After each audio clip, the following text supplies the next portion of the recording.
lagi bersama saya Mirza di Pos Jaga, Podcast Jakarta 3. Nah, hari ini kita akan menggali informasi lebih dalam mengenai capaian output. Nah, sekarang kita sudah kedatangan narasumber yang siap untuk berbagi informasi dan ilmu kepada Sobat Tri sekalian. Selamat sore, Mas Amin. Sore, Mbak Mirza. Gimana kabarnya, Mas? Alhamdulillah baik. Mbak Mirza baik? Alhamdulillah baik juga, Mas. Ya, oke. Sobat Tri, tanpa berlama-lama lagi, mari kita langsung masuk ke topik bahasan Pos Jaga episode kali ini. Untuk pertanyaan pertama nih, Mas, bisa dijelaskan ke Sobat Tri sekalian nggak? Jadi sebenarnya caput itu apa dan kenapa caput itu penting keberadaannya dalam kegiatan pelaksanaan anggaran? Jadi gini, capaian output ini kan terkait dengan pelaksanaan anggaran ya. Artinya semua uang yang dikeluarkan dari kas negara, nah semua yang direalisasikan itu harus jelas tuh pertanggungjawabannya. Nah untuk apanya itu harus jelas. Nah mungkin gambaran sederhananya ya, ketika kita misal karena kan kita sebagai ASN ya, ini kan kita agen negara nih. Ya. Nah misal gambaran singkatnya mungkin sederhananya ya, kita misal minta tolong sama orang nih. Nah untuk misal belanja barang A ya. Nah misal kita mintanya beli 10 barang nih. Nah kita kasih uang sekian Ya. Nah terus ketika mereka belanjakan, kita kan pasti minta ini kan, minta pertanggungjawaban, ini mana udah dibelanjakan belum, Ya. Total barangnya sesuai dengan yang kita inginkan enggak gitu kan. Nah terus uangnya ada lebihnya enggak gitu kan, berapa sih yang dikeluarkan sama dengan yang anggaran kita atau enggak. Nah mungkin sederhananya seperti itu. Nah capaian output juga seperti itu, artinya Bapak Ibu teman-teman semuanya juga melaporkan atas belanja-belanja yang Bapak Ibu lakukan, teman-teman lakukan semuanya, outputnya berupa apa. Karena untuk sekarang ini paradigmanya udah berbeda ya dengan zaman dulu. Yang dulu itu ya udah yang penting terrealisasi semua. Nah kalau sekarang nggak lagi, karena semua uang yang dikeluarkan oleh negara pasti harus jelas tuh outputnya apa gitu. Ya, baik Mas, dapat dipahami. Nah, sekarang yang saya dan mungkin Sobat Tri sekalian ingin tahu nih, sebenarnya hubungan capaian output dengan indikator kinerja pelaksanaan anggaran atau IKPA itu gimana sih? Karena kedua hal ini kan sering disebut-sebut erat kaitannya satu sama lain. Silakan Mas. Antara IKPA dan capaian output ya. Jadi IKPA indikator kinerja pelaksanaan anggaran. Nah, disitulah kinerja pelaksanaan anggaran teman-teman semua itu dinilai. Nah, penilaiannya itu seperti apa? Nah, ada 13 komponen kriteria tuh. Ya. Jadi ada 13. Nah, salah satunya capaian output ini. Ya. Nah, dan yang luar biasanya di tahun 2021 ini kontribusinya tuh paling besar. Berapa tuh Mas? 17%. 17%. Iya, 17%. Bahkan mengalahkan indikator dari realisasinya sendiri. Kalau realisasi untuk sekarang ini 15%, tapi kalau capaian output 17%. Artinya apa?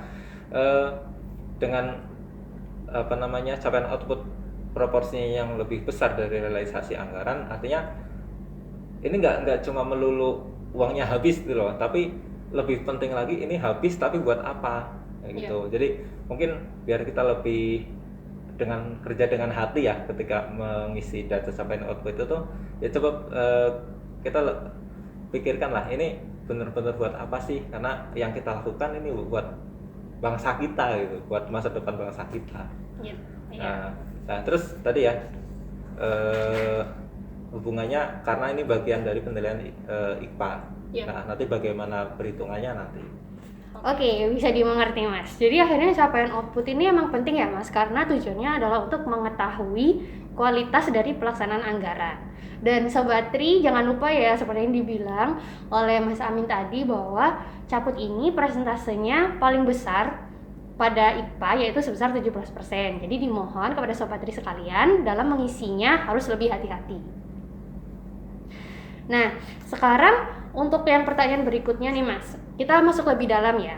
Nah, karena caput dan IKPA ini mereka kan memang berhubungan satu sama lain ya. Jadi cara menghitung nilai dicabut pada IPA ini seperti apa sih Mas? Silakan, boleh dijelaskan Mas. Tadi kan udah disebutin ya, kontribusinya 17% tuh. Ya. Nah, terus bagaimana sih perhitungannya? Nah, kalau dulu kita bandingin dulu ya dengan tahun 2020. Nah, dulu itu hanya dihitung sebesar berapa sih output yang ada, lalu berapa yang terkonfirmasi atau enggak gitu. Nah, tetapi kalau sekarang karena sudah disesuaikan dengan redesign perencanaan, nah sistem redesign sistem penganggaran. Ya. Nah, ini disesuaikan juga dengan sistemnya, karena di situ udah sampai ke level RO, rincian output. Nah, mungkin kalau untuk perhitungannya seperti apa, enaknya kita pakai ilustrasi aja ya. Iya. Oke, ya jadi untuk perhitungannya, jadi kalau di capaian output ini ada targetnya ya, target realisasi sama target capaian outputnya, dan ini berjalan seiringan. Jadi untuk target realisasi itu triwulan 1, triwulan 2, triwulan 3, triwulan 4. Nah, terus ada target realisasinya, target progres,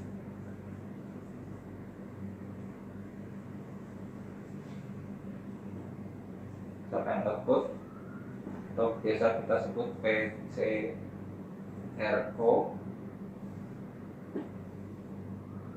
Nah, di triwulan 1 untuk realisasi di 15%. Nah, triwulan 2 di 40%, triwulan 3 60%, dan triwulan 4 90%. Nah, kalau di PCRO nya sendiri itu triwulan 1 15%, triwulan 2 40%, dan triwulan 3 60%. Triwulan 4 nya 100%. Nah, kenapa ada beda di triwulan 4 antara realisasi dengan PCRO? Nah, karena ini kan basisnya, kalau realisasi kan basisnya kasnya ya. Nah, tetapi kalau yang PCRO ini berarti di akhir tahun semua kegiatan ini harus sudah selesai 100%. Artinya 100% ini karena ya statusnya selesai. Nah, ini pertama dari targetnya. Nah, terus nanti perhitungannya apa? Ini nanti yang kita pakai ini sebagai dasar perhitungan. Nah, untuk perhitungan TIK sendiri ada yang namanya rumusnya NKRO. Nah, NKRO ini adalah realisasi progres dibagi target progres, atau realisasi PCRO dibagi target PCRO. Nah, terus bagaimana perhitungan NKRO-nya dulu nih? IPA nanti dulu, masih panjang. Nah, misal ini kita simulasinya untuk triwulan 1 dulu ya. Misal Januari, Februari, Maret. Nah, progresnya berapa? Misal di Januari 10%, terus Februari 5%,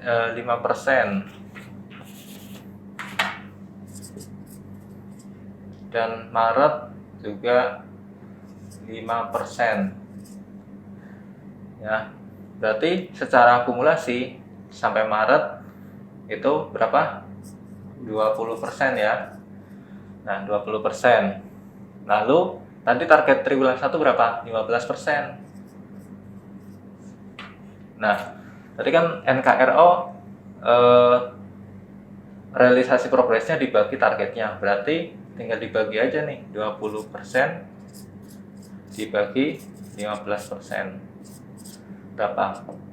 Lebih dari 1 ya. Nah, karena lebih dari 1 maka nilainya 100.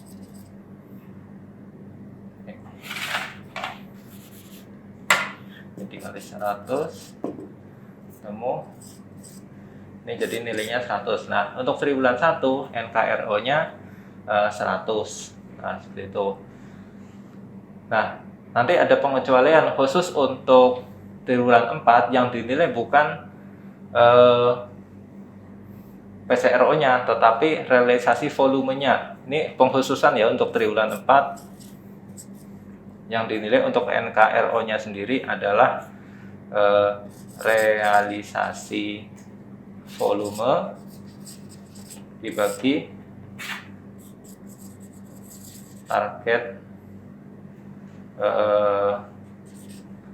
realisasinya. Misal realisasinya itu 950. Nah, targetnya 1000. Ya, berarti NKRO di triwulan 4 hanya dapat 95. Nah, kenapa? Karena di triwulan 4 ini asumsinya semua kegiatan ini sudah selesai. Jadi yang dinilai tinggal volumenya. Ini volumenya sesuai dengan target nggak sih? Bukan cuma progresnya aja. Tapi kalau masih di bulan berjalan, tahun berjalan, maka yang dipakai adalah progresnya. Gitu. Ini untuk NKRO-nya.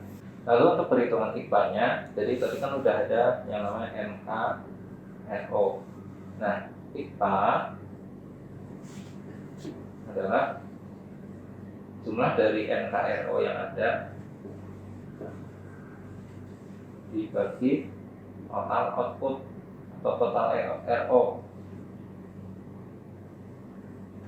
Nah, misalnya ada 10 ini ya, 10 ada 10 RO. Misalkan tadi ada 10 RO ya, 10 RO. Nah, lalu kita jumlahkan tuh total NKRO yang tadi sudah kita hitung dengan rumus sebelumnya, perhitungan sebelumnya. Nah, taruhlah dari 10 RO ini nilainya fluktuatif. Nah, nilainya fluktuatif dan kalau kita jumlah ternyata dari 10 RO ini kita ketemu nilai NKRO-nya totalnya adalah 910. Nah, berarti 910 ini dibagi dengan total RO-nya. Total RO ada 10. Nah, 910 dibagi 10. Nah, berarti nilai IPA untuk capaian output-nya adalah 91. Nah, seperti ini untuk perhitungannya. Baik, jelas sekali ya Mas untuk penjelasannya. Semoga Sobat Tri yang lagi menonton nih bisa lebih memahami bagaimana cara menghitung caput yang benar ya. Dan untuk lebih jelasnya lagi, Sobat Tri ini bisa mengulas lagi materi yang sudah disampaikan pada sosialisasi tentang IPA sebelumnya ya. Jadi supaya lebih mengerti lagi nih bagaimana cara menghitung caput yang benar secara detail. Nah, sekarang kita masuk ke pertanyaan selanjutnya ya Mas. Kan tadi udah dijelaskan nih terkait teknis penghitungan caput sebagai bagian dari IPA. Nah sekarang yang mungkin saya dan Sobat Tri semuanya ini pengen tahu nih, apakah dalam pengisian caput itu bisa ditemui kendala ya Mas? Karena pasti kendala itu kan pasti ada ya gitu. Cuman kalaupun misal ada kendala nih, bagaimana sih cara atau solusi untuk mengatasinya supaya Sobat Tri yang sedang menonton ini juga bisa bersiap untuk bisa mengatasi masalah tersebut saat pengisian caputnya. Silakan Mas. Ya, kendala atau masalah yang dialami Satker ya Mbak ya. Banyak banget sih sebenarnya permasalahan dari teman-teman dari Satker ya. Dari mulai teman-teman mengupload data capaian output Januari Februari ya teman-teman ya. Itu mulai tanggal 8 Maret sampai tanggal 31 Maret. Nah, di awal-awal kemarin memang banyak sekali kendala yang kita temui itu. Nah, mungkin karena agak sedikit berbeda sih cara pengisiannya dari tahun sebelumnya. Nah, kalau tahun sebelumnya kan teman-teman mengisinya data kumulatif ya. Nah, kalau untuk sekarang ini teman-teman mengisi data capaian outputnya ini non kumulatif Mbak. Ya. Gitu. Jadi mungkin ada yang masih kaget kali ya, yang biasa kumulatif terus jadi non kumulatif mungkin karena harus benar-benar ngitung jadinya. Nah, kalau kumulatif kan ya udah hasil akhirnya sekarang berapa gitu kan, tinggal masukin aja. Kalau sekarang harus ngitung ini bulan ini dapat berapa, bulan ini dapat berapa, gitu. Mungkin agak ada sedikit ribet ya jadinya ya. Dan untuk khususnya yang satu layanan mungkin ada beberapa yang masih bingung, ya kan? Kalau dulu mungkin opsinya hanya yaudah di akhir tahun aja lah baru diisi realisasi volume satu layanannya itu. Tetapi kalau untuk sekarang ini kan ada beberapa opsi ya, ada 3 opsi. Yang pertama untuk volumenya bisa diisi di awal tahun ya, Januari. Ya. Nah, atau dibagi rata tuh, dibagi 12. Jadi volumenya dibikin 0,08 ya, 8% ya. Iya. Nah, atau yang terakhir di realisasinya satu layanan ini ditaruh di akhir di Desember. Nah, terus untuk progresnya sendiri tentunya mengikuti ya, dan maksimal untuk progres di 100. Ya. Nah, kemarin sempat juga nih ternyata salah ngisinya. Nah, apa namanya, misal progresnya salah atau mungkin secara realisasinya salah. Nah, kalau untuk yang kemarin terlanjur salah Januari dan Februari, nah nanti teman-teman bisa perbaikinya di Maretnya aja, karena untuk yang Januari Februari kan udah di close nih, udah nggak bisa upload lagi. Jadi nanti tinggal gapnya berapa, nah, maksudnya selisih yang data sekarang dengan yang kemarin sudah diisi berapa dihitung. Nah tinggal diisi selisihnya aja. Dan untuk khusus yang teman-teman yang ternyata sampai tanggal 31 Desember 31 Desember lagi 31 Maret kemarin ternyata belum berhasil juga untuk mengupload data capaian output, nanti berarti langsung kumulatif aja di Maretnya. Tapi nanti untuk bulan-bulan berikutnya non kumulatif lagi. Nah, seperti itu. Ini untuk terkait dengan pengisiannya. Lalu kendala di aplikasi. Aplikasi. Ya. Kendala di aplikasi untuk data capaian output sendiri kemarin mulainya itu pakai SAS di versi 2106. Ya. Nah, cuman karena banyak kendala akhirnya ada update 2107. Nah, masih ada kendala juga. Nah, untuk sekarang ini teman-teman semuanya paling tidak harus pakai versi 2108. Jadi jangan sampai ketinggalan ya teman-teman ya. Update-nya di 2108. Nah, karena ini kaitannya juga dengan Trendcast sih untuk yang 2108 ini. Nah, kendala yang dihadapi di Satker untuk yang pengisian di aplikasinya ini banyak yang ternyata di bulan sebelumnya, karena kemarin ya Januari dan Februari. Nah, ini nggak bisa ngisi data bulan Januarinya gitu kan. Nah, mungkin nanti bisa juga kejadian di bulan Maret nggak bisa ngisi. Karena apa? Ternyata untuk data capaian output ini harus ada istilahnya refresh pagunya gitu. Nah, jadi kalau kemarin kendalanya adalah untuk satker yang ada penambahan RO. Nah, misal kemarin tuh revisinya di bulan Maret, bulan Maret ada revisi nih penambahan RO, atau di bulan Februari. Nah, ketika penambahan RO-nya di bulan Februari, maka Januari dia nggak bisa ngisi. Ya. Maksudnya bukan nggak bisa ngisi, nggak bisa kirim datanya. Karena apa? Karena sama aplikasi ini RO-nya itu udah ditambahin, tetapi si PPK-nya nggak bisa ngisi data RO itu. Nah, solusinya dihapus dulu data depannya, tetapi jangan lupa di backup dulu SAS-nya. Kalau nggak di backup, udah hapus data, udahlah wassalam sama nggak di backup. Ya, jadi jangan lupa di backup dulu, lalu hapus pagunya dan ditransfer ulang pagu dan revisinya. Tetapi bertahap, jangan langsung sampai terakhir revisinya. Jadi misalnya revisi pertama ada di Februari. Nah, untuk ngisi Januari berarti jangan dulu diterima revisi yang di Februari. Nah, begitu juga nanti untuk yang bulan Maret. Kalau teman-teman ada revisi di bulan April ini ada revisi. Nah, tolong diisi dulu data capaian outputnya sampai berhasil, baru ditransfer pagunya. Khususnya untuk revisi yang menambahkan RO. Kalau revisinya nggak nambahin RO sih nggak masalah, insya Allah sih nggak masalah. Tetapi kalau untuk yang khusus yang nambah RO, nanti akan dianggapnya belum mengisi RO kode sekian. Nah, karena di aplikasi udah ada, tapi di bulan Maretnya nggak ada kayak gitu. Nah, itu kendala di situ. Nah, terus karena ini beda lagi ya. Dulu untuk pengirimannya masing-masing PPK. Nah, masing-masing PPK dulu ngirim ke, kalau dulu masih di aplikasi Erekon. Ya. Nah, di aplikasi Erekon itu di Saibanya yang kirim. Sempat Desember kemarin masing-masing PPK kirim ke Omspan. Nah, kalau untuk sekarang ada yang namanya PPK konsolidator kan. Iya. Nah, PPK konsolidator ini tugasnya konsolidasi, kumpulin tuh dari data capaian output masing-masing PPK, dikumpulin, verifikasi. Nah, diverifikasi kalau memang ternyata isian dari PPK yang lain itu ternyata ada yang salah isi. Nah, itu PPK konsolidator bisa mengubah mengubah dari situ, dikoreksi, baru PPK konsolidator upload data capaian outputnya di Omspan. Dan jangan lupa juga ketika sudah upload, pastikan status uploadnya berhasil dan semua output itu sudah terkonfirmasi. Iya Mas, jadi masih ada lagi nggak Mas kira-kira selain dari yang sudah disebutkan tadi? Satu lagi terkait dengan catat SP2D.